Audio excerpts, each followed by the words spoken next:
Namo tassa bhagavato arahato samma sambuddhassa. Namo tassa bhagavato arahato samma sambuddhassa. Namo tassa bhagavato arahato samma sambuddhassa. Yeah. So we were discussing Samadhi Bhavana Sutta, which is available in Anguttara Nikaya in the 4th Nipata, and there Buddha explained about 4 types of concentrations. First 2 are very much belonging to the Samatha meditation, and the second 2 are fairly representing the Vipassana meditation.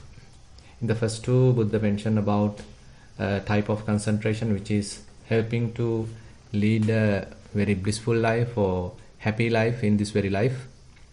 And Buddha explained those are the jhanas. First jhana, second jhana, third jhana, fourth jhana. So what one can acquire through samatha meditation, and those jhanas are the ones Buddha explained in this first category. In the second category, Buddha explained that if a particular type of samadhi is developed, one can have clairvoyance, dibba chakku, and using which one can penetrate walls and all these hindrances, the different objects, and he can penetrate and he can visualize whatever things available. He can see whatever things available, and not only that, one can even recognize how a person being reborn based on his past karma.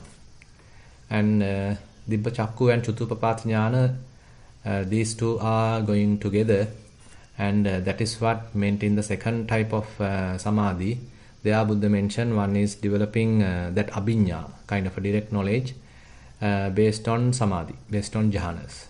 So typically, as we discussed last time, it is based on the jhana, particularly the 4th jhana. When one attains 4th jhana, he has to master 4th jhana, and he has to have all 8 jhanas.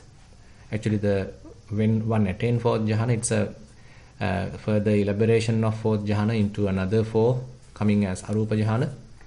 And if one masters 8 jhana, then probably one can try for this abhinya, like knowing one's past lives, and recognizing how beings are reborn based on their past karma, and hearing something that typically beings can't hear, seeing certain things which typically one can't see.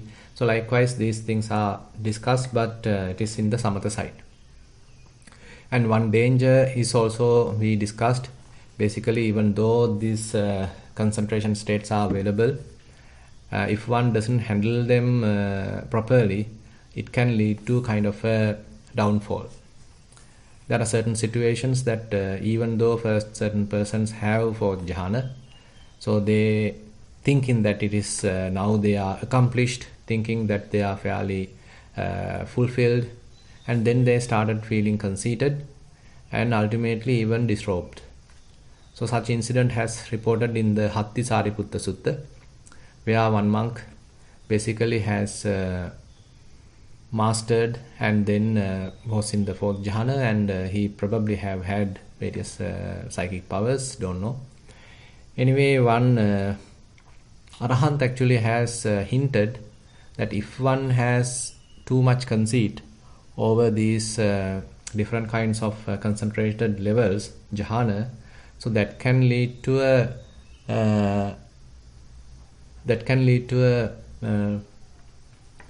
kind of a downfall, because he don't know how to handle the jhana, and he can be fairly proud about it, and he don't know how to handle it, and he therefore is mixing up with various people without protecting himself, safeguarding himself, basically neglecting his monkhood. As a result of that, in the Hattisariputta Sutta, it is reported that particular monk actually had to disrobe. And certain other incidents are reported in the commentary, and certain monks with psychic powers, they were going through the sky, and while they are traveling, they hear voices coming from women, and ultimately, because of lust aroused in their mind, they didn't know how to handle it, and then ultimately they simply lost those powers and ultimately came down. So likewise, many incidents are reported how these concentrated states can be a kind of attachment and also can be a cause of downfall. There is another interesting sutta called Sappurisa Sutta. There again and again Buddha highlights, even though one has all these different kinds of attainments, one should not feel conceited. So if one has first jhana, he should not feel that I am having first jhana, the others don't have first jhana, I am the accomplished one, I am the sort of fortunate one. So likewise, if one thinks too much about oneself, looking down the others, Buddha mentioned, then it's a cause of downfall, and it is actually an asappurisa, a bad person, a wrong person. And therefore, in certain other suttas, like in the Salleka Sutta, further Buddha mentioned, even though these jhanas are considered as sort of blissful life or pleasant, happy life, producing such kind of life, but it doesn't contribute to any kind of fading away of defilements. So if one has to uproot defilements, then definitely one has to move towards the Vipassana. Just by being in the jhana, it does not guarantee any reduction of defilements. Due to some reason, if you can't practice samatha jhana for a considerable period of time, then again you can completely lose all those concentrated states. As a result of that, again the hindrances and various other defilements can arise in one's mind. On the other hand, while one has jhana, one's mind is fairly concentrated, capable of enhancing whatever one's experience. So if even lustful thought arise, if even thought of ill will arise in one's mind, probably if one doesn't handle it properly, then it can lead to a really overwhelming level. So that could be another disaster. So if one doesn't handle those defilements properly, then more than a typical person who doesn't have jhana, this particular person might feel it immensely. So that also be a kind of a drawback in the jhana. Now we can move on to last time we move on to the third one, that is another type of concentration that Buddha mentioned, which is leading to mindfulness and clear comprehension. So that is the beginning of Vipassana, we can say. Say one is recognizing various bodily phenomena, maybe various feelings.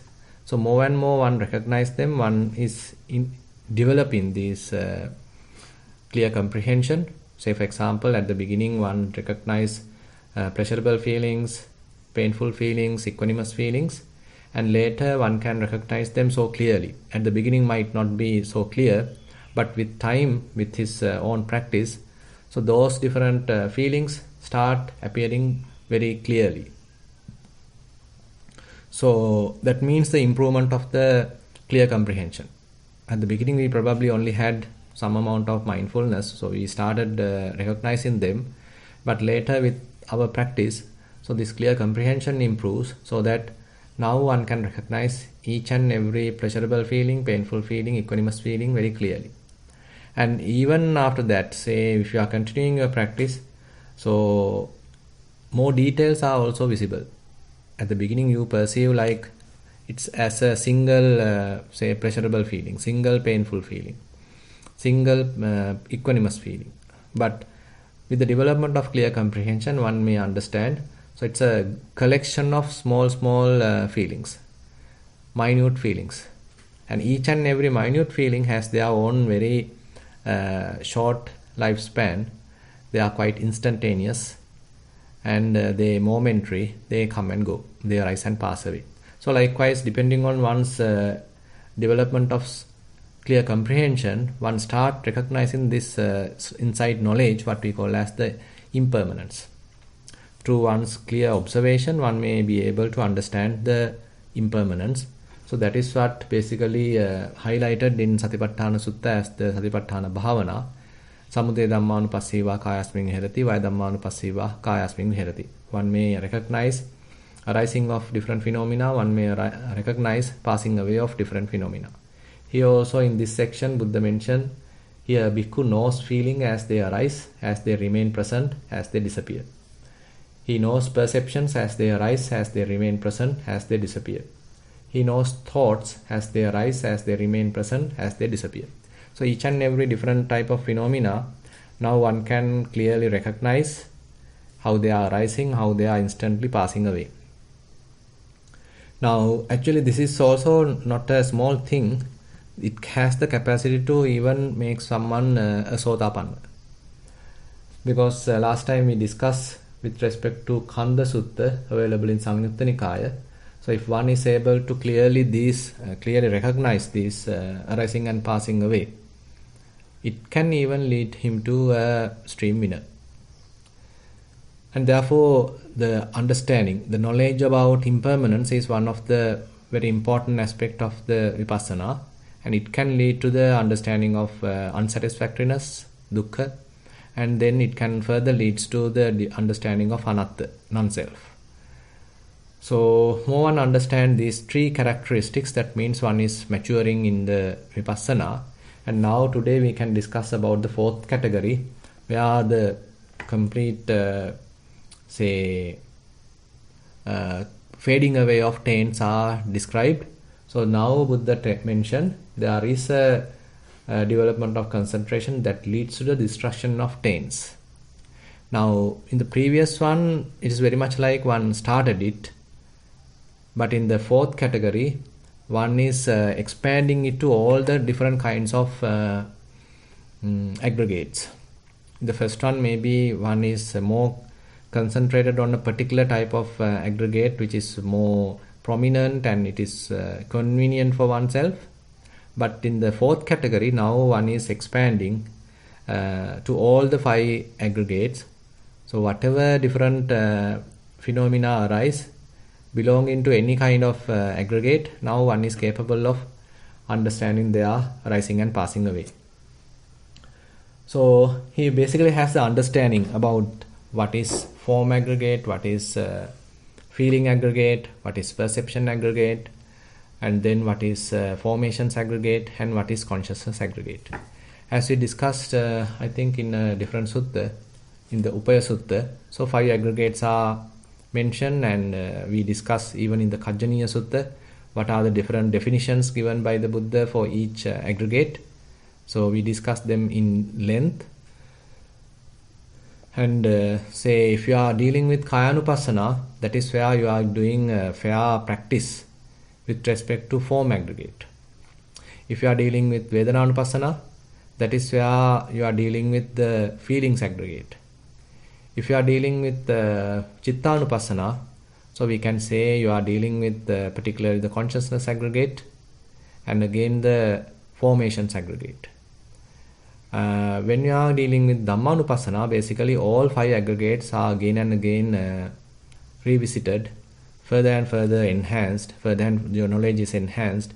So Dhammanupassana basically touches all 5 aggregates. Now therefore Satipatthana in that sense helps to have a comprehensive understanding about these aggregates. And when one is basically understanding, recognizing, having one's direct knowledge, it starts allowing to fade away all the defilements. Now, first of all, having some amount of understanding is necessary for each and every aggregate and recognizing them. Say for example, now when we consider as form aggregate, so it is not really that we are thinking that okay, I have born about say 40-50 years ago, now I am somewhat old, and then after 10 years, another 20 years I will pass away. So that is very conventional. So that amount of understanding is not enough. So form aggregate require, understanding of form aggregate require more say deeper and more subtle kind of understanding. So that is why we are say involving in Dhatu Manasikara, the elements meditation, where your concentration is fairly focused onto various elementary characteristics available in the body. So now you are understanding those characteristics. Now those are the most primordial constructs based on which the body being sort of constructed. And when you are going and understanding all these very elementary level characteristics, that is common to not only to this body, even to the whole physical world. So it's very much like we are taking a kind of a cross section to do our investigation, and that knowledge is fairly universal. And then actually now we can get on to another section that is called Vipassana Jahana. Someone actually has asked this question another time. So what is Vipassana Jahana? So we know about 4 jhanas available in the Samatha meditation. Similarly, we can recognize Vipassana Jahana, particularly Venerable Mahasi Sayadaw, Venerable Sayadaw U Pandita. So these venerables, those teachers actually recognize these different categorizations with respect to Vipassana meditation.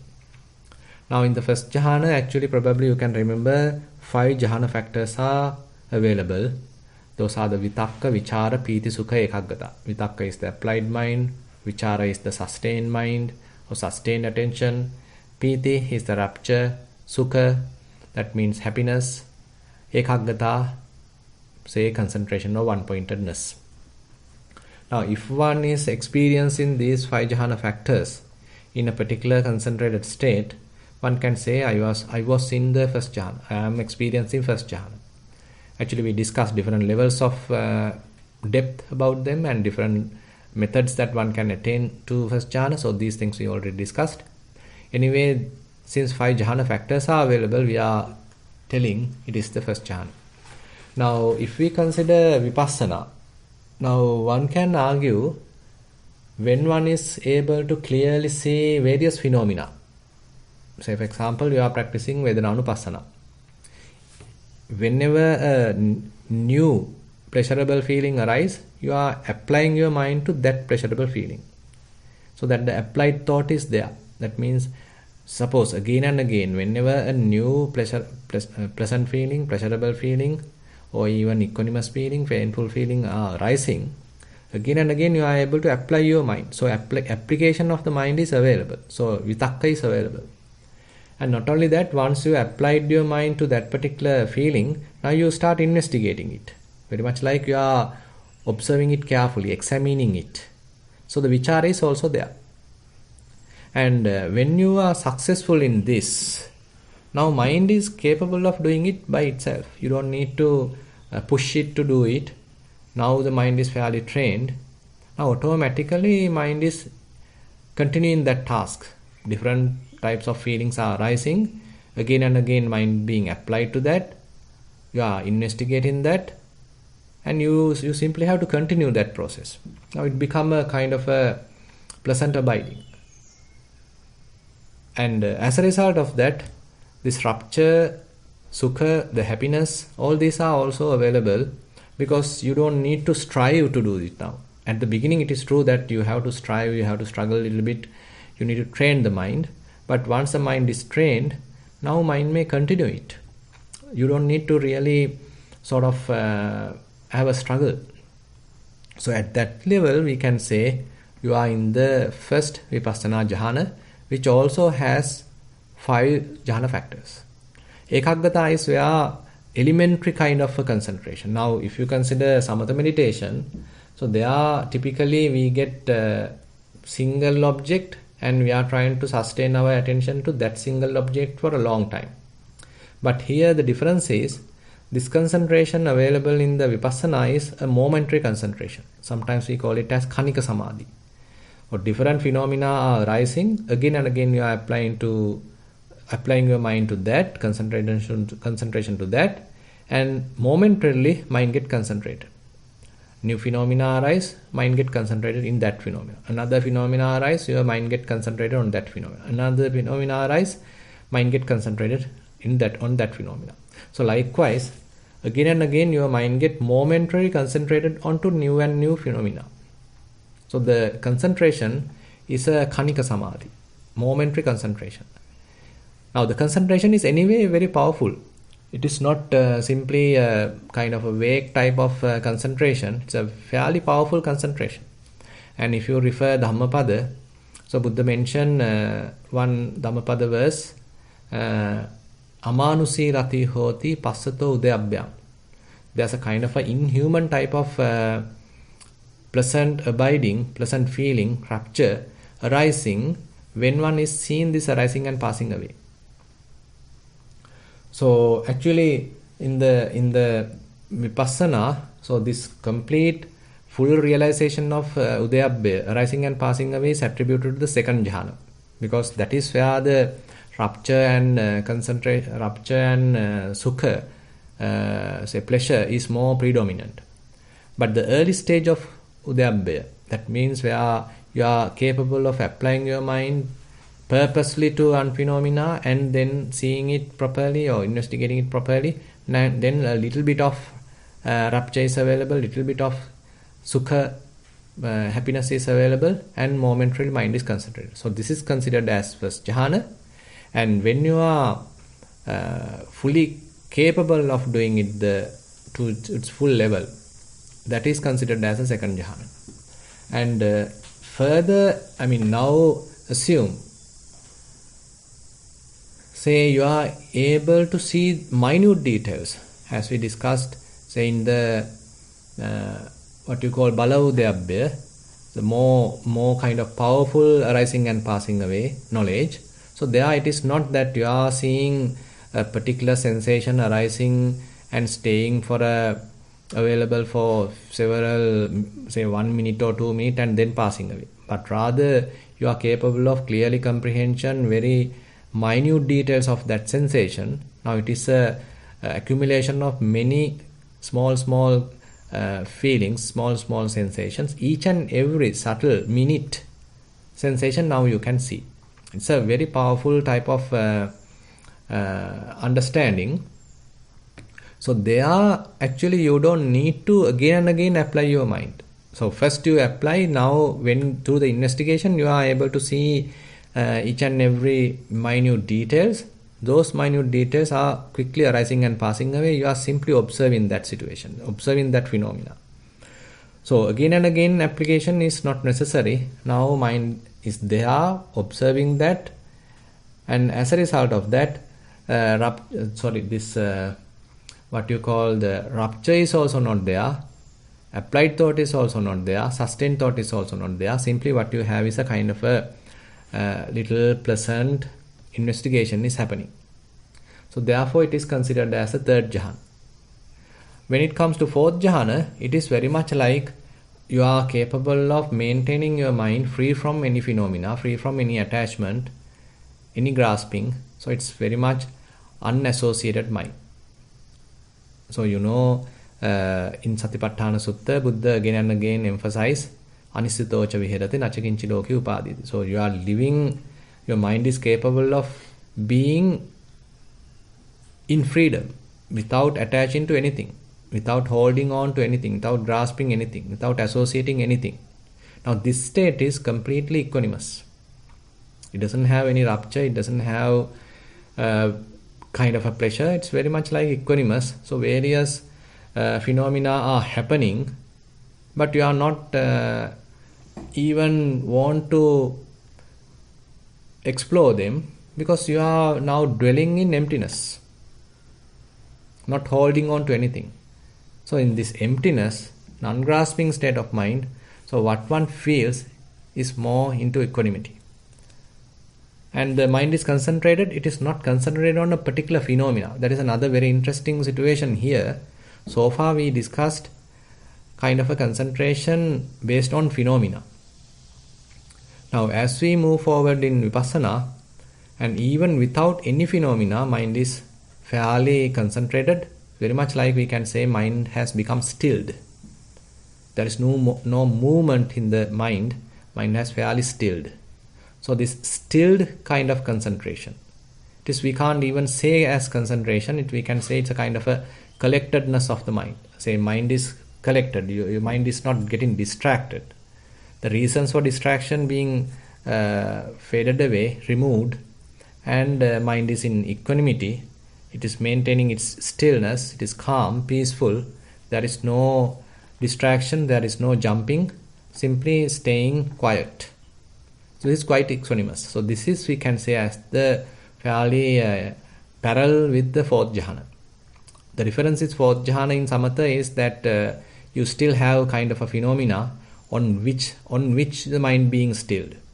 But here in the vipassana, there is no phenomena at all in the fourth level, and mind is still has that pervaded collectedness. There is no distractions. Mind remains still. So therefore, these are fairly described in the Mahasi tradition as different vipassana knowledges or vipassana jahana, and all these actually we can consider as another level of developing samadhi.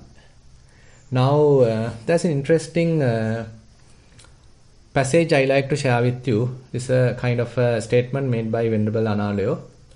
The original idea of right concentration would have been cultivation of unification of the mind in conjunction with the other path factors. Now, when we come to Samma Samadhi, actually Samma Samadhi is defined in many different ways. Now, if you consider the long discourses of Buddha in the Digha Nikaya, there's a Satipatthana Sutta there. So, Samma Samadhi is explained as the four jhanas. But if you refer Mahachattarisaka Sutta in the Majjhima Nikaya, so there Buddha mentioned it's a kind of a balancing of all path factors.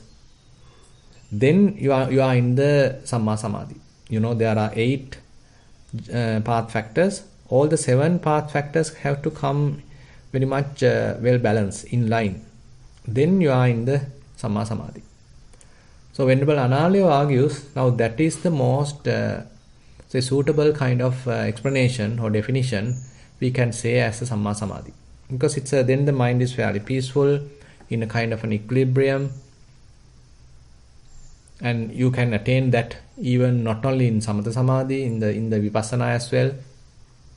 So particularly when we are talking the Vipassana, that is where we come across all these path factors, and there we can say when these path factors become in line, well in equilibrium, kind of an equipoise, then you are in the Samma Samadhi.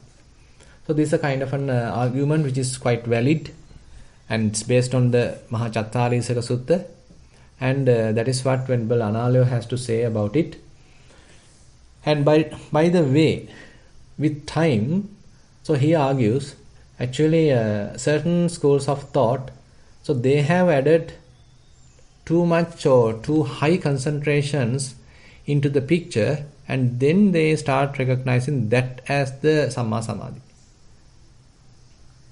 So previous situations, actually Buddha highlighted the development of all these path factors as a kind of a group. You can't really divide, say, Sila Samadhi Panya. Actually you can divide, but they have kind of interrelationships.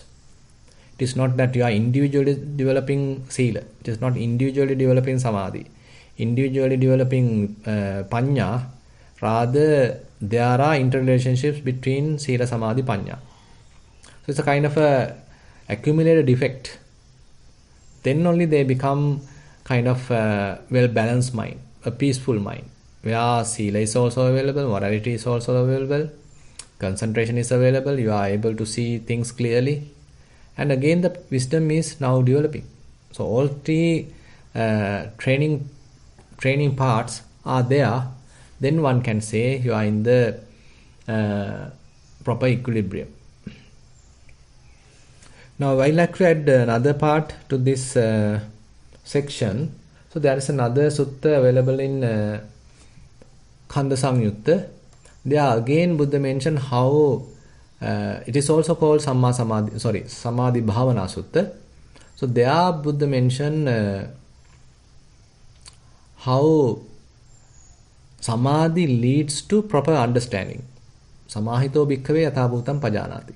So when one has a concentrated mind, then only he can see the things as they truly are. So having concentrated mind, becomes a kind of a prerequisite. Now, what is the reality now we are targeting?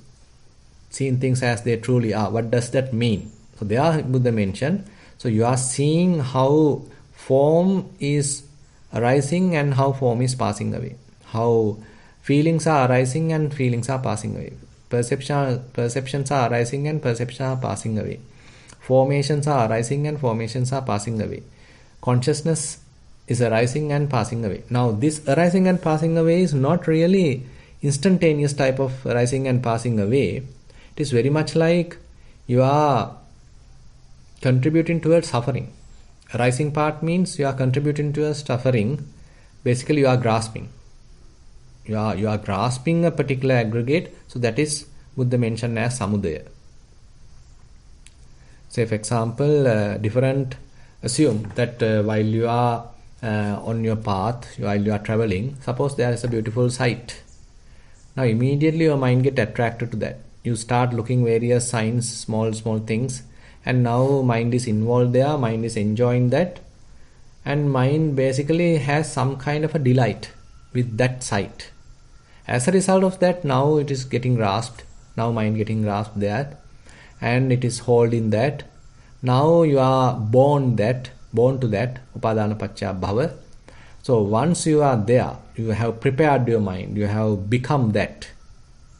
So that means again the arising of dukkha. Now you lost your peacefulness of the mind. You assume that you had a very peaceful, say unbound, say released, relaxed, detached type of mind you had. But now with the attraction of towards the new this sight, now again mind get grasped, again it is being hindered there, again it is shackled there. Now it is fairly upadana, grasping. Now you are born to that. You are there now. You are born to a new state. After a while, now everything collapse, everything fade away. Now again the suffering arises. Now this is the arising of suffering. Now it can happen even onto the feelings. Suppose there is a pleasurable feeling and you slowly start getting attracted to that. Now you start grasping that, and ultimately you are there. You being overwhelmed by that pleasurable feeling. Suppose you received a fairly delicious food. One bite, very tasty, another bite, very tasty. Slowly you are partaking your food, and ultimately you being carried away by that very pleasurable, pleasant experience, and you lost your mindfulness. You are completely reborn onto a new world. So that is where the dukkha being arising, and this is the arising side Buddha explained. It can happen even to feelings, it can happen to perceptions, it can happen to various mind states, that means formations, and it can happen because of eyes, ears, nose, like that, all the six faculties. Now here is the arising part. And then Buddha explained the passing away side. So that is the opposite actually. You are not getting attracted to any particular thing. Say you saw some kind of a thing or you heard a beautiful sound, but you are able to maintain the clarity of mind. You are able to maintain your unattached state of mind, able to maintain the peaceful state of mind, not getting attracted to that. As a result of that, there is no huge delight in the mind. You are simply maintaining your equanimity, not being carried away by that present sight. As a result of that, there is no grasping. Since there is no grasping, there is no becoming. Since there is no becoming, there is no accumulation of or production of suffering. So likewise, Buddha mentioned to feelings, perceptions, and formations and consciousness. So when you are not grasping, there is no suffering. Now this is the fading away part. So if one is capable of recognizing both these sides, Buddha mentioned this is the seeing things as they truly are. So in order to do that, you require a certain amount of concentration, clarity of mind, and that is what called as the Samadhi Bhavana. So it is very much into Vipassana. So actually what we discuss right now is fairly in line with the explanation given in this Samadhi Bhavana Sutta, where you are recognizing each and every aggregate and arising it and then passing away of it. So more into Vipassana part, and all require certain amount of Samadhi, and you are using that Samadhi to fade away various defilements, fade away taints. And at the end of this sutta, Buddha makes a little reference to another statement available in Parayana Vagga, the questions of Punnaka. And it was with reference to this that I said in the Parayana, in the questions of Punnaka. Now Buddha refer a particular statement made to Punnaka. Having comprehended the world's highs and lows, he is not perturbed by anything in the world. Peaceful, fumeless, untroubled, wishless he has, I say, crossed over birth and old age. Now this is complete accomplishment of fading away of taints. Basically about a statement on Arahant. So he fully comprehended the world's highs and lows. That means the vicissitudes of the life he understood. Now he is not being carried away by those highs and lows, ups and downs. He is capable of maintaining the peacefulness of the mind. He is a thadi person. He is an undisturbed, unperturbed kind of a person. He is not perturbed by anything in the world. Different things may happen. Things may happen in the favorable side. He is not perturbed. Things may happen in an unfavorable type. This person is not disturbed, perturbed. He is maintaining an equanimous mind, peaceful mind.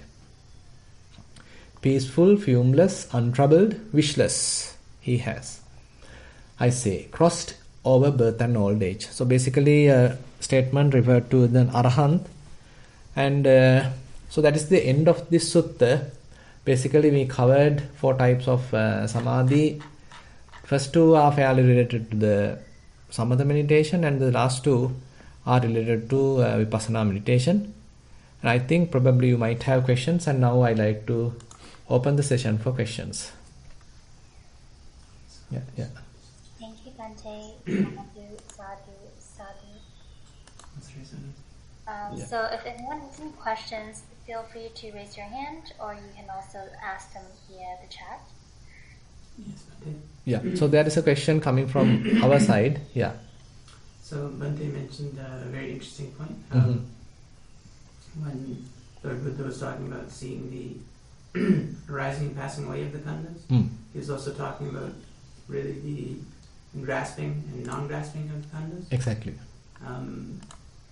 And so that seems like a very good way to investigate. But how does one do that practically? Because to see the grasping and then to see the non-grasping, it seems like one would still have to investigate prior to that to reach that sort of knowledge.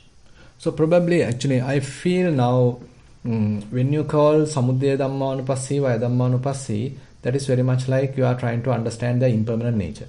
So when one understands their impermanent nature, now you are capable of, assume that you are capable of at least maintaining your mind without any attachment, without any grasping.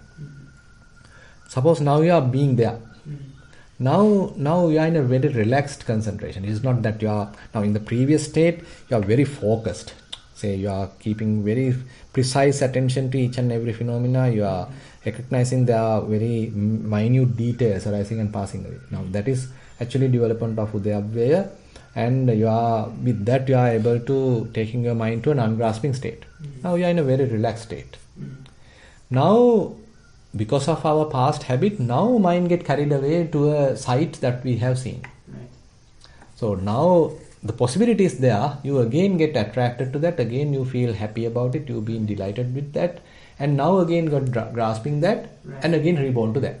Now this is a very relaxed observation you are doing to your mind.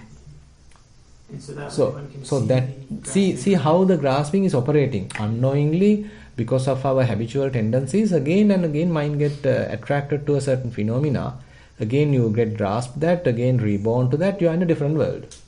Kind of a bhava state, what you call a becoming state, new state. Now, so that is more into the second type of sutta that we call Samadhi Bhavana Sutta available in Kanda Sangyutta, where Buddha mentioned Samahito bhikkhave yathabhutam pajanati. What is this? He explained, Idda bhikkhave bhikkhu abhinandati abhivadati ajjosaya tittati. So abhinandati, so you are sort of getting delighted with your experience, and abhivadati, you are talking about it. You welcome that experience, and then you ajjosaya tittati, you being simply adhered to that. You are there, basically. You are reborn there. So that is little gross in that sense. But more relaxed observation helps you to understand this operation in the mind, and ultimately you are minimizing that. You are not allowing that to happen. You are trying to maintain the equanimity of the mind, unattached state of the mind, and basically that is the opposite side. Yes. So you are maintaining the peacefulness of the mind, unattached state of the mind, ungrasping state of the mind. Even though you see a beautiful sight, you are not being carried away by that. So that means you are simply maintaining that state. So there Buddha mentioned nabhinandati nabhivadati najjosaya tittati. You are not delighted by it. You are not being carried away by that. You are not reborn to that. So likewise, if you are doing it, then Buddha mentioned upadana nirodho, bhava nirodha, likewise the opposite going to happen. So that is where the attangava, the fading away part. So ultimately what happens is that grasping part disappears, stops. Stops means, now you are doing less and less graspings. Aggregates are operating, form aggregate, feelings, different things are there, but mind remains calm, mind its own business without grasping. And so to even reach that state of seeing how the grasping arises, one already has to come from a pretty solid state of mind before that, which I suppose is why he says to develop Samadhi for the sake of understanding, or even to develop Vipassana Jahanas, to have that sort of ungrasping state of mind, so that one can actually see the grasping arise. Yeah. Because otherwise, if we're always already grasping, it's hard to see. That's the thing. That's what my personal opinion also. Now, when we are completely overwhelmed by grasping, then we can't really see it. So, in order to see that, you need some amount of concentration, and using that concentration, you are developing certain insights. That those insights help you to at least experience a non-grasping state of mind for a period of time. Then later you are familiarized with that, and with respect to that, with reference to that, now you know how mind is grasping. So now it is not, you don't need a very precise, deep concentration to see that, because you are capable of maintaining your mind in a non-grasping state, and while being there, you can see how mind gets shifted. Again and again, you are losing that equilibrium. Again, jumping to something that you are seeing, what you have heard. So likewise, all these things are visible to see when mind has that clarity. It is not simply that you are focusing onto a single phenomena and seeing it. Rather, mind has that clarity to see all these happenings in the mind. Yeah. That's interesting. There's also another thing that Bhante mentioned before, which reminded me of something like a concept that I hadn't practiced, but I heard from Venerable Ananda, was also this these sort of jhanas and samadhi that after one has trained a bit with like the regular ways, one can learn to do without an object. Exactly. And so it's like much more of a empty sort of samadhi, but still all the jhana factors are there. Yeah, so that's what I explained as the fourth jhana in Vipassana. So you are in an non-grasping state, but no object. Mind is fairly empty. So you are dwelling in emptiness. There is no object, but mind has the clarity. It's completely spacious. Yes. Mind is spacious and also not distracted. Not distracted. Yeah. Not distracted. No, in order to distract you, when we consider the distraction, so you are distracting to various objects. Jumping to various objects, and you are grasping, temporarily you are grasping one object, another object, another object, another object. So this is the distraction. Yeah. But the point that we discussing in the fourth level, that is where mind is not distracted to anything. Mind is very much like has its awareness. That's all. Very relaxed awareness is available. That's all. Things are happening, but mind is not interested. It likes to stay quiet, still. So that is what basically the Vipassana kind of a contribution, result happening at the, we can say that is what Buddha mentioned, anisitocha viharati, nachakinchi loke upadi. Again and again he highlights, so you are dwelling without associating anything. So mind has its own freedom. Yes. Yeah. And then I suppose there's both the samatha and vipassana there. Yeah. Now, we can say it's also somewhat, certain samatha qualities are also there, because it's still, but no object. Yes. Yes. Very interesting. Yeah. And one last thing, Bhakti, that you mentioned, which was very interesting, was the idea that some people who develop samadhi, if they have like a very strong and powerful mind at that time, but then some lustful or hateful thoughts arise, then those can actually overwhelm them because Correct. the strength of mind is even more powerful. Correct. It reminds me of certain aspects of the training that the Buddha talked about, which were really getting good at sense restraint and also purity in all three, kaya, vacha, and mano kamma. Correct. Before having stable samadhi, because then I suppose you've already trained the mind to be without the hateful and lustful thoughts. Because I have heard of many times that people that develop these very powerful samadhis because they just meditate all the time, then something happens and then they just lose everything. Exactly. And so because that's the disadvantage or the drawback of concentration, because you are not yet having enough support coming from wisdom, because you haven't investigated to phenomena, you don't know the situation of the phenomena. So that amount of strength which is required coming from investigation, vipassana is not available right now. So you simply have the concentrated mind, concentration only, which has certain drawbacks. So concentration helps to sort of multiply a particular experience. Say if there's a little feeling available, when you are focusing your concentrated mind onto that particular feeling, you are able to magnify it and feel it. Then that's an advantage for vipassana. But if it is happening to the lustful thought, lustful thoughts also get magnified. Ill will thought also get magnified if you are not properly handling it, and you feel overwhelmed by lust, overwhelmed by ill will, then you get into shout or fight or disturbing or whatever things can happen, because again and again it may repeat it in your mind. So another aspect of samatha meditation is you are repeating your mind, applying your mind repeatedly onto the same phenomena.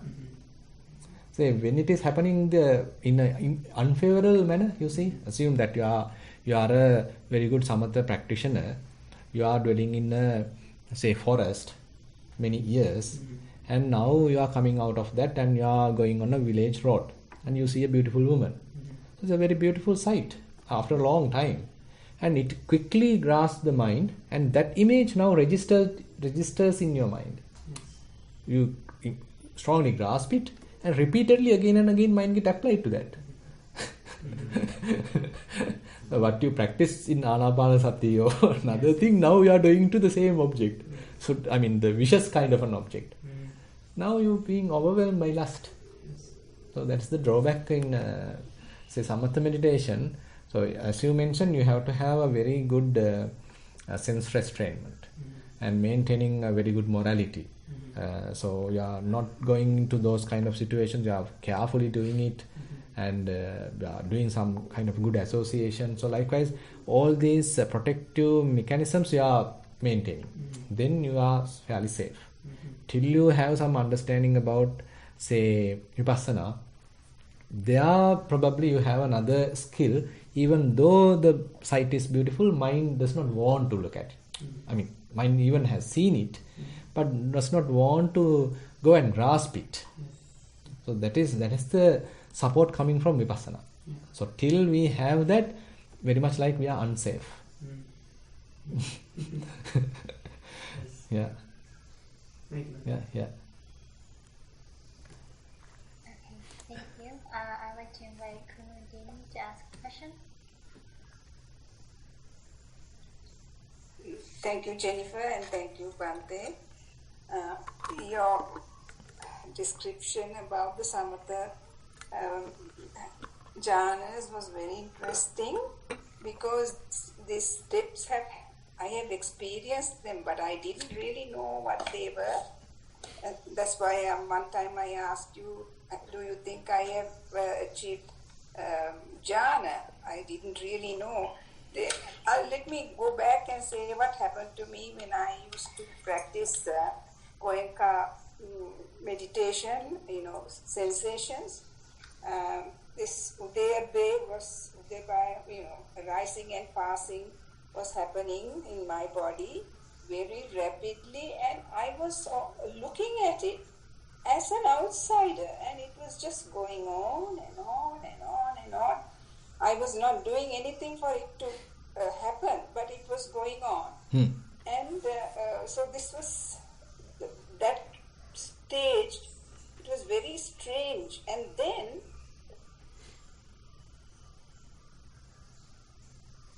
I can't hear you. I don't know why. I'm sorry. Okay. Do you want me to start from the Yeah. beginning? The last part, can you repeat?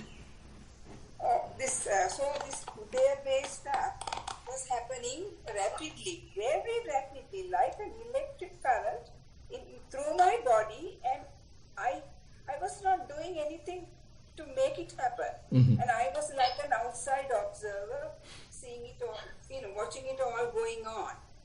Then a couple of evenings later, the Goenkaji's Dhammasavan, he said that an important stage is going to arise when all of a sudden you would see like a bucket of water being thrown on your body, and I didn't know what it meant. So we all listened to it. I listened to it, didn't know what it was, but 3 or 4 days later, all of a sudden, when this thing happening to me, all of a sudden it went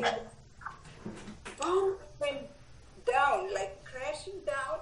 Everything stopped, and I got started, and I was afraid. So I didn't know what happened. I was thinking maybe.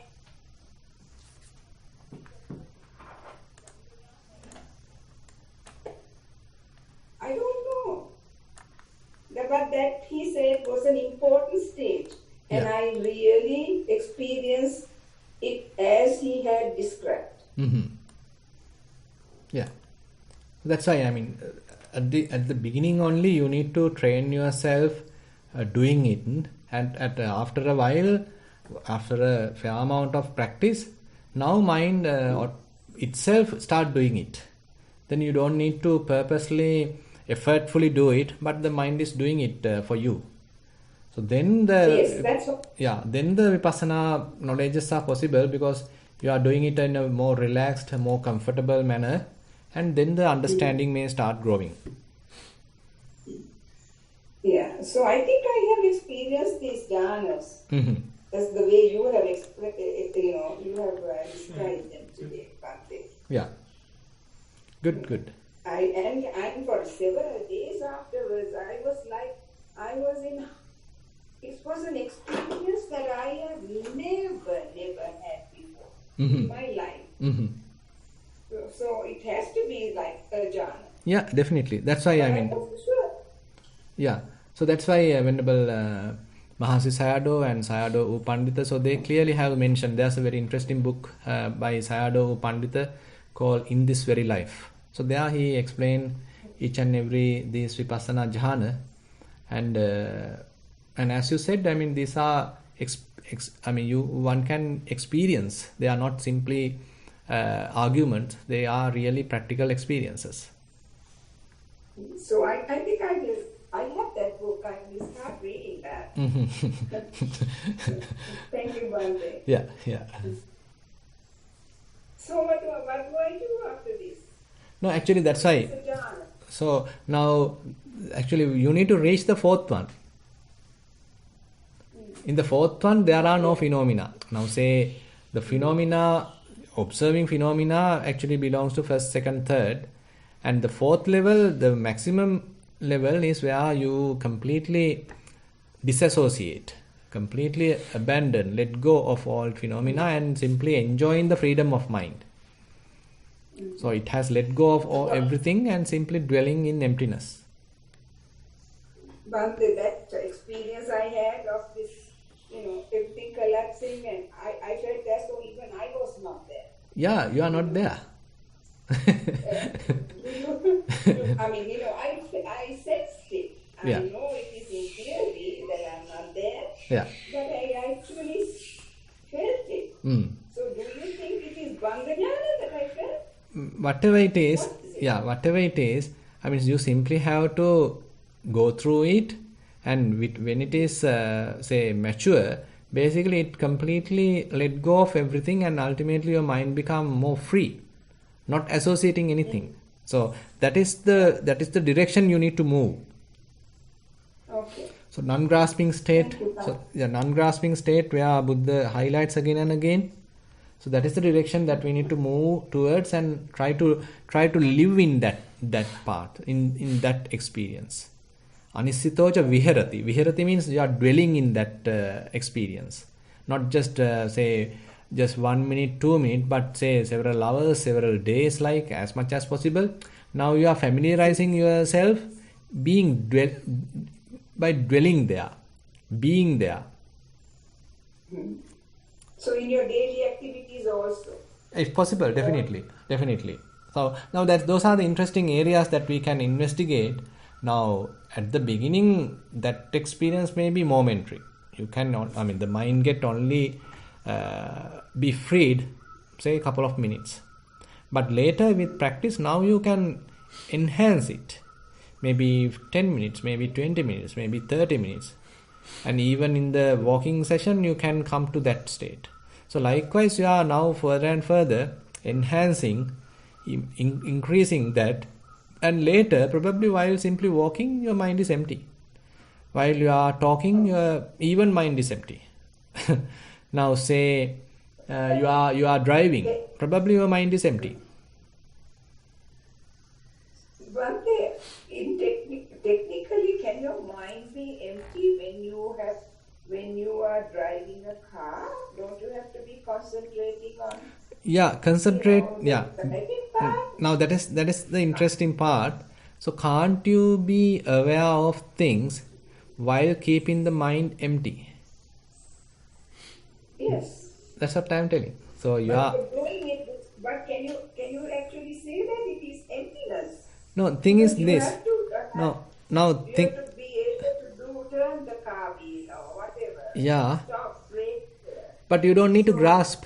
Now that's why seeing is just seeing, hearing is just hearing, sensing is just sensing, and cognizing is just cognizing. You are limiting that only to that activity. You are not interested in grasping that. You are not interested in making a self out of that. So the emptiness basically means there is no person, there is no being, there is no self to experience, but experience is going on. Thank you, Brother, because sometimes you can ride all the way home without even knowing that you have driven all the way home. That may be another yeah. So probably you can be in a fantasy and then you can continue your traveling. No. That is so that is not we are talking here. Okay, but Yeah. just an empty mind. Yeah, exactly. I could be an empty mind too, right, Brother? Sorry? Could it not be an empty mind too? Yeah, definitely. That is a typical thing, no? So we are thinking this and thinking that, and we are in the past, future, and then we came home while driving. So that is typically what happened.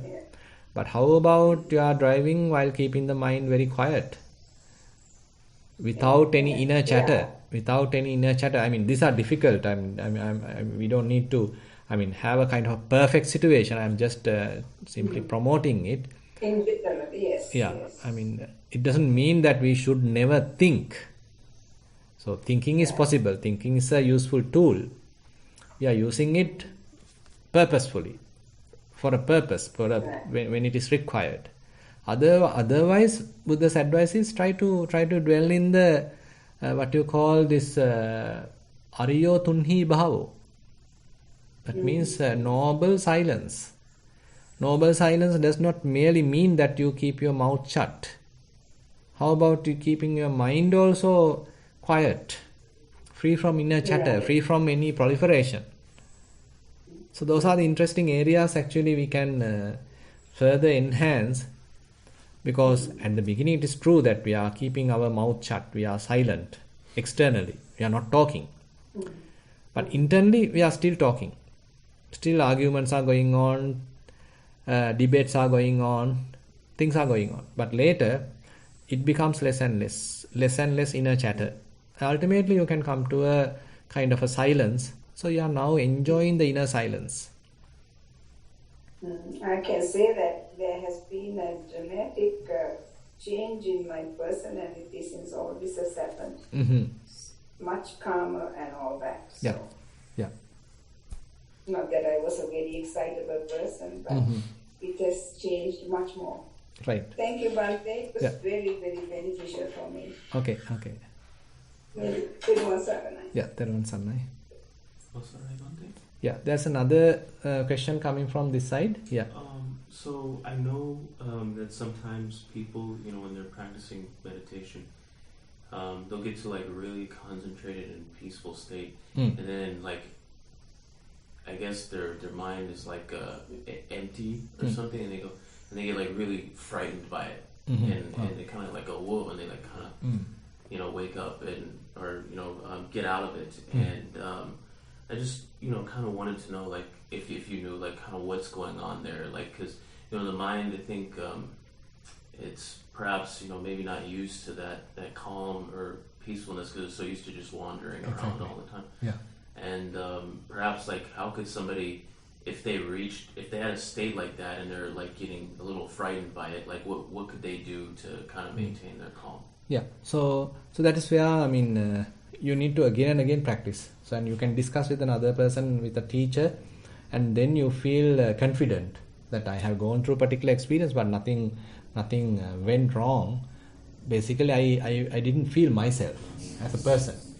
Now, typically, we appear like a person. We manifest as a person, but through Vipassana, that the personality fades away. And sometimes, if you are not really with some understanding, you feel afraid. You feel frightened.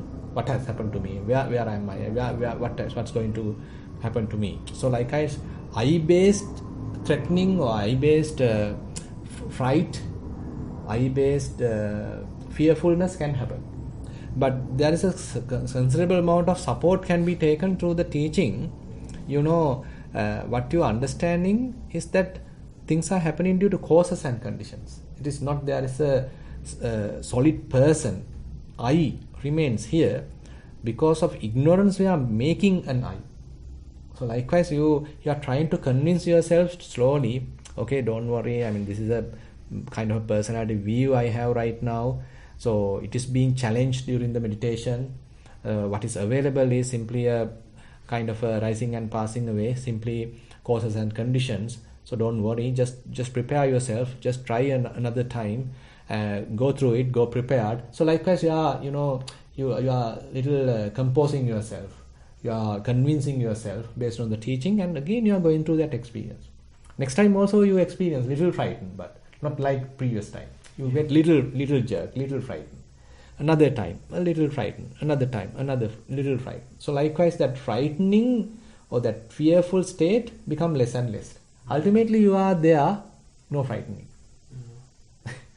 So because as you said, certain things are a little fearful because you are maintaining kind of a strong ego. So that ego being threatened during the process. When you feel frightened, what has happened to me? You don't feel yourself. You then quickly open your eyes and just check your body, is everything fine, your hands are available, so likewise. But later you are getting familiarized with that state, then you don't worry. You simply let go. That letting go become quite natural as you have further and further understanding develops. So you understand, okay, things are arising and passing away. There is no core here. There is no person here. I have prepared a person based on my ignorance. So likewise, you have some support coming from the teaching. Yeah, right. So you are using that understanding to go prepared. Yeah. Okay, next time when you are going through it, okay, don't get afraid. So it's a kind of a delusion. It's a kind of an illusion. So just go through it. Likewise, you are convincing yourself. Slowly, like that, you have to cross that state. Yeah. Thank you. Yeah. Okay, Yeah. thank you. I'd like to invite Smita to the next question.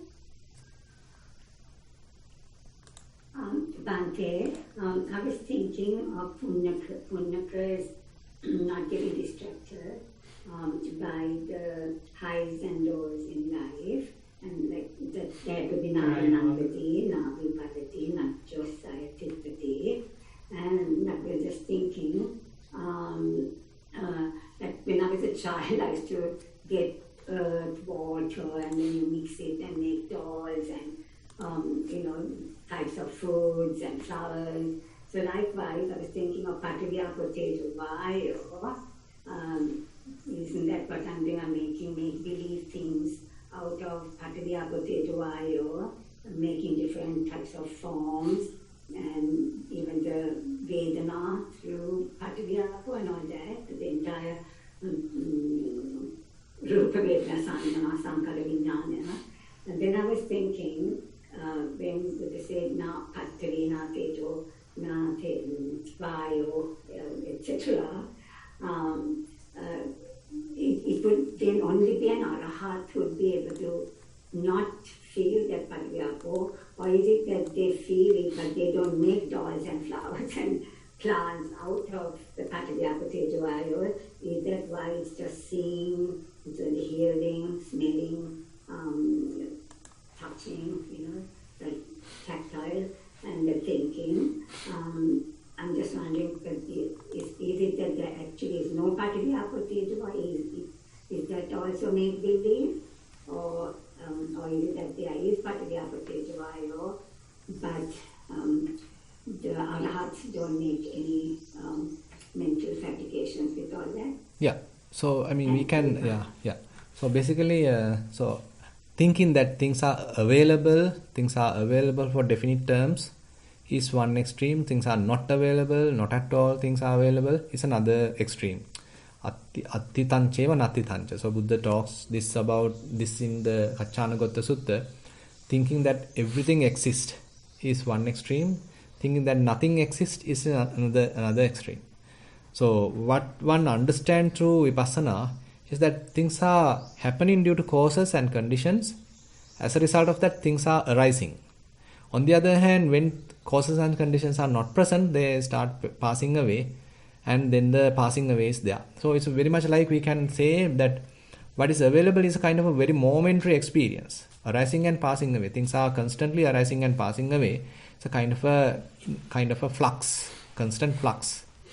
And on the other hand, when one sees such thing, so then mind does not want to grasp it. So as you said, so it is not that things are, we can say in mundane terms, we can say that things are available, but Arahant does not want to grasp it. So ditte dittamatan bhavisati. Say there are things one can see, and you may even see things, but your mind not getting distracted to them. You remain calm, remain quiet, remain unattached, remain uninvolved, remain unentangled. Similarly, say you are hearing things, but you are not purposely go and hear and listening to that and get involved in that.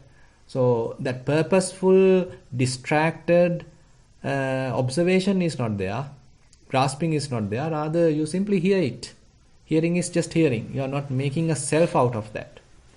So likewise, in the Arahant's experience, in that sense, I mean, I am imagining, according to because I am not an Arahant. So basically, based on the teaching, we can say, so experiences are there. Sounds are there, smells are there, tastes are there, sights are there, tangibles are there, maybe even thoughts are there. But the mind remains calm, quiet, free, without grasping them. Yeah, thank you very much. And Yeah. also, when you were talking to that lady about, driving, thinking, I had an experience long years ago, this age, that made me realize this is a word of make believe in, because I was driving my car, and there was a passenger as well, a young girl who was pregnant with me, and then my mind was very concentrated, but at that time of my life I used to be very aware of Patviya fire. And everywhere you see, trees and whatever the road, everything.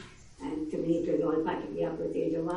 And suddenly I just vanished. I don't know where I went. There was no me. There was no car. There was nothing. There was no thoughts, nothing. I don't know where I went. Maybe this may be what you call sunyata. I don't know.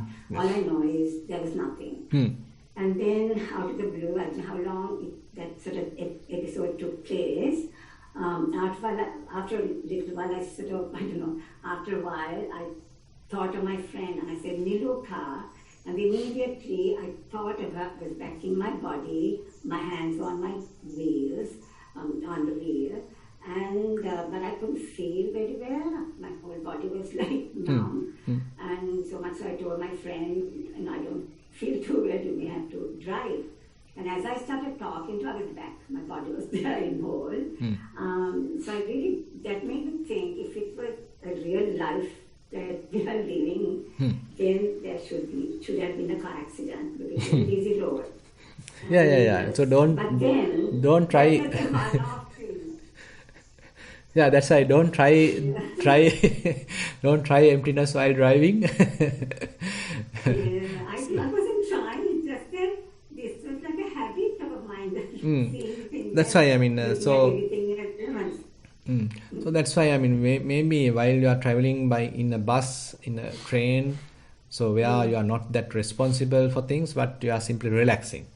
On such situation, it's more appropriate just to maintain an emptiness in the mind, because you have nothing to do. Simply wait and continue your travel. So there you can try to maintain the mind empty. So it's a very, very calm, relaxed state of mind, because there are many things that we can easily get distracted. But if we are trying to keep the mind empty, then get it relaxed. But then why is it that the mind can do that while I'm driving and all that? But why is it that in my everyday life, I'm still here, I can feel myself, I'm talking to you. It's like two different worlds, I believe. Exactly. So we are in different worlds. Actually, so that is what Buddha very beautifully mentioned actually, I am not telling that we all are arahants. Rather, we are trying to understand Buddha's teaching. Still, very much like we are dealing with two worlds. So we are talking in mundane terms, I, you, and we as with various names. So that is necessary for easy communication.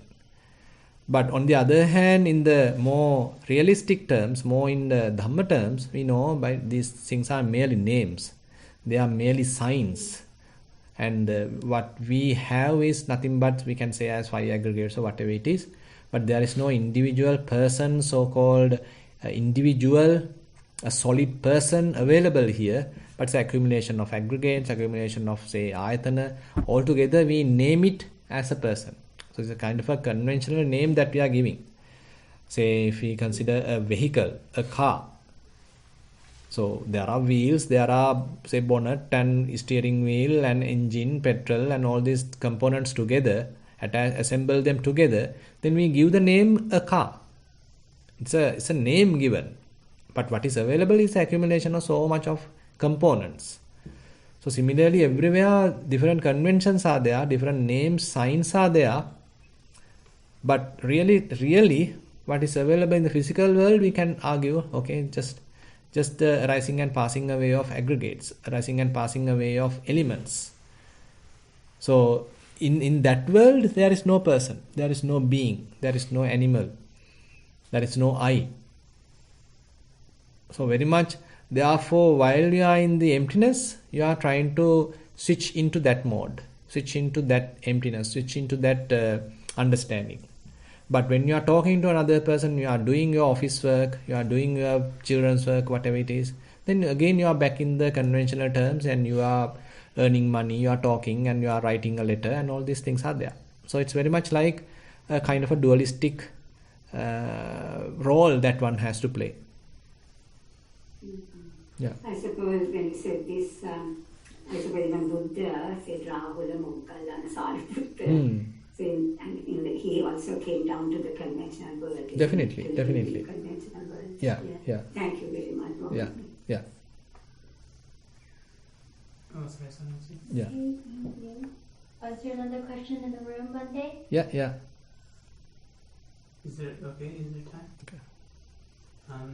So I wondered, Bhante, is it something like that sunyata, that different kind of world, the different understanding where there is no self, is that more or less like the sanya that leads to vimutti kind of thing?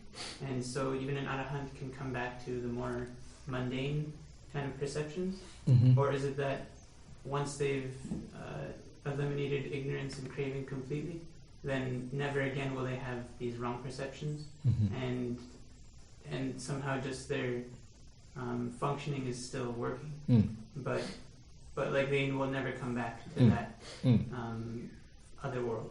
So we can argue, we can say like, or is it that they switch? We can't say that kind of it's a huge switching. Even yesterday we were discussing in the Concept and Reality in that book. It's very much like Buddha giving a very interesting simile where a water droplet is kept on a lotus leaf. So it is on the lotus leaf, but it's not touching. So it is not a huge difference. There is no huge distance between these two. The water droplet is simply on the leaf, but not touching. Very close, but there's a difference. So likewise, so when we are theoretically trying to understand, we think, okay, he's switching from this to he's switching to that. So it's difficult, but it's very, very, very maybe like ordinary thing for him. Natural, quite natural for him. It doesn't need purposeful switching. Rather, he can simply dwell in the both worlds harmoniously.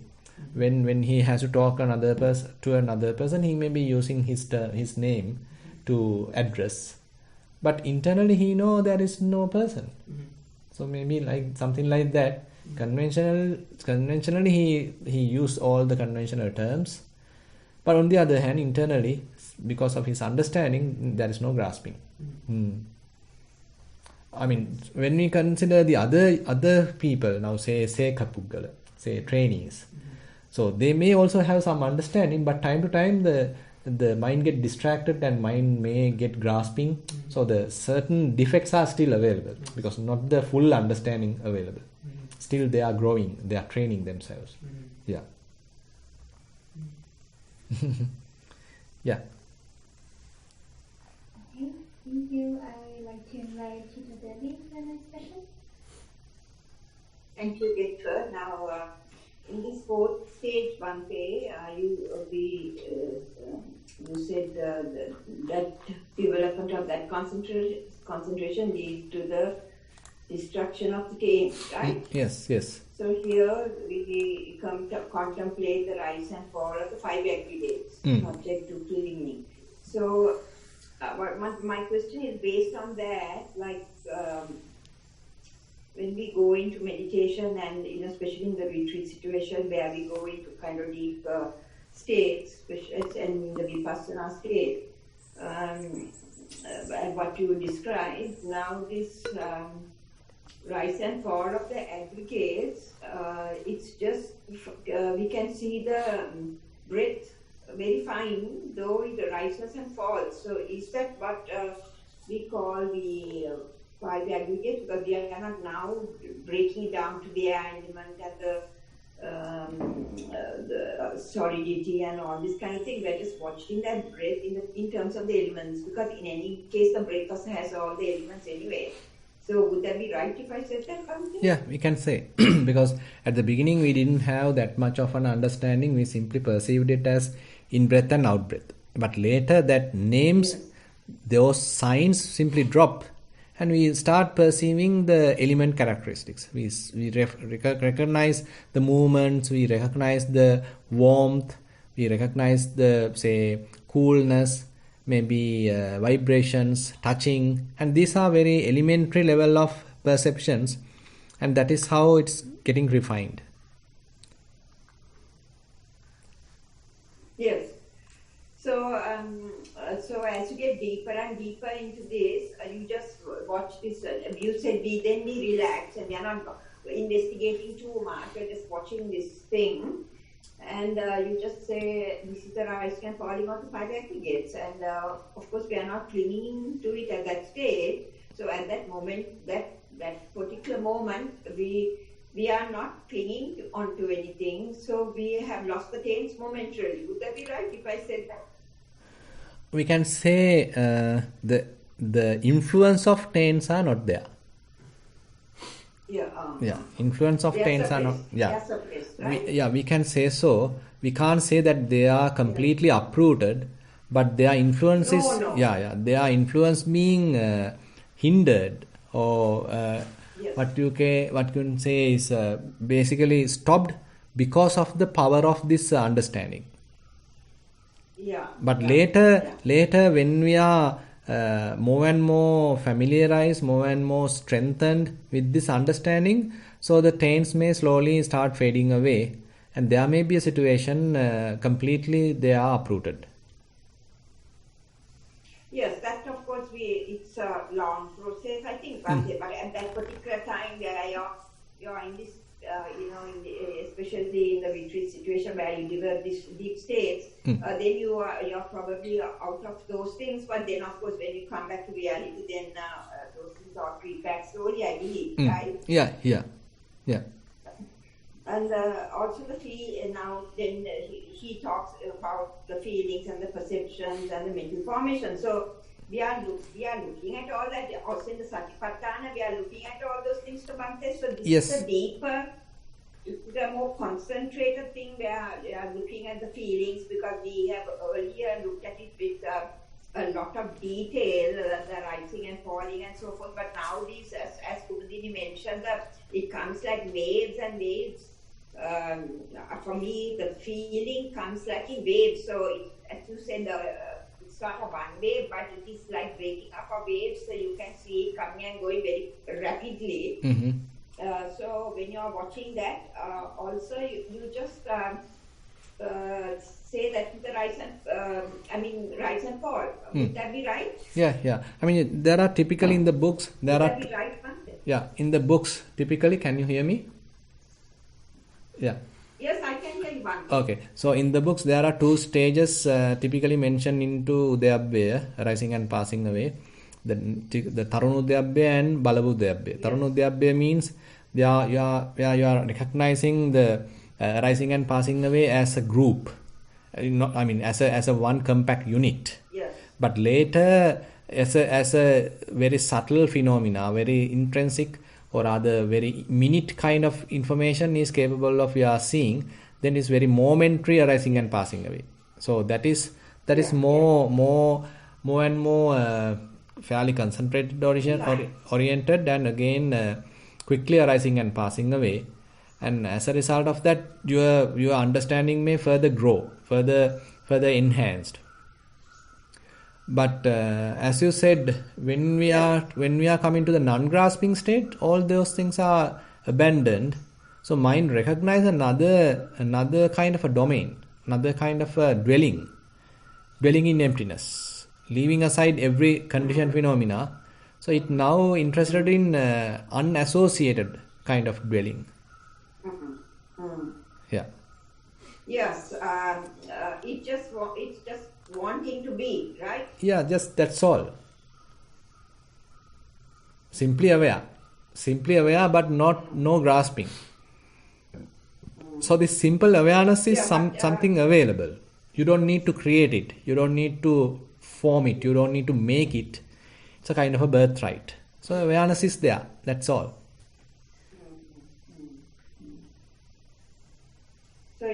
So that happens. For me, it happens, but I'm aware of the breath in the background, so I don't know whether that's an early stage of whatever, or whether it is a stage even, I don't know, but I feel very comfortable and I'm just there, but I'm aware that we have to breathe, otherwise we die, no? Yeah. So don't worry. The background, you know what I mean. Yeah, no, actually breathing may happen, we don't need to worry, and we don't need to check whether we are breathing, but we are simply, we are simply assume now we are simply watching the mind. So at that time we don't need to check whether the breathing happens. So we are simply focusing on mind, trying to recognize what are the thoughts going on, and then we simply allow them to pass by. And now probably there is a complete absence of thoughts, and we are trying to dwell in that as well. We are just being. Exactly. Yes, we are just being. Yeah. Yes, and I have read that book Bhante, because Lukhandru told me to read that book, and I have read it. But anyway, that's another thing. There are some amount of questions I have, but this is too short for that. Okay, you mean in this very life, right? Time. In this very life. Yes. Yes. Right. In this very life. Okay. Right. I think we have come to the end of the session. Jennifer, I think you have no questions. That's correct, Bhante. Okay. Questions. So I have another small announcement. Actually, today is 5th. 12th and 19th, I won't be able to conduct the session. So you have 2 weeks vacation. So probably I'll join on 26th. That I'll inform Jennifer before that. In case sometimes 26 also not possible, that I need to check. But I am sure that 12th and 19th I won't be able to conduct the session. So that is a small announcement that I need to make. Jennifer, please inform through a mail that these things are, on 12th and 19th there is no this particular Sutta teaching session. Okay. Yeah. Noted. Okay. So now, we have spent fair amount of time discussing Dhamma, listening to Dhamma, and whatever the merits that we have accumulated, we'll share with all the celestial beings, or with all the past devil relatives, and with beings who are in need of merits. And we wish these merits help us also to attain path, fruition, Nibbana. While keeping these good wishes in our mind, let's recite the traditional verses.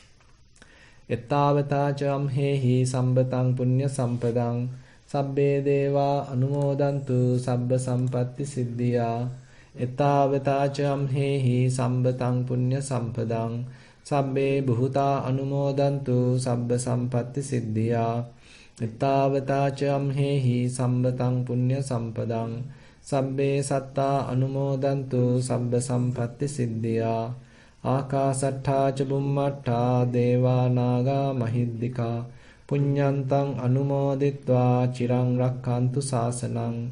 Akasattha ca bummattha deva naga mahiddika punyantang anumoditva chirang rakkantu desanang. Akasattha ca bummattha deva naga mahiddika punyantang anumoditva chirang rakkantu mamparang. Idang vo ñātīnaṁ hotu sukitā hontu ñātayo. Idang vo ñātīnaṁ hotu sukitā hontu ñātayo. Idang vo ñātīnaṁ hotu sukitā hontu ñātayo. Imina punya kammena māme bāla samāgamo. Gamo hotu yāva nibbāna pattiyā. Imina punya kammena māme bāla samāgamo. Satang samagamo hotu yāva nibbāna pattiyā. Imina punya kammena māme bāla samāgamo. Satang samagamo hotu yāva nibbāna pattiyā. Sadhu, sadhu, sadhu.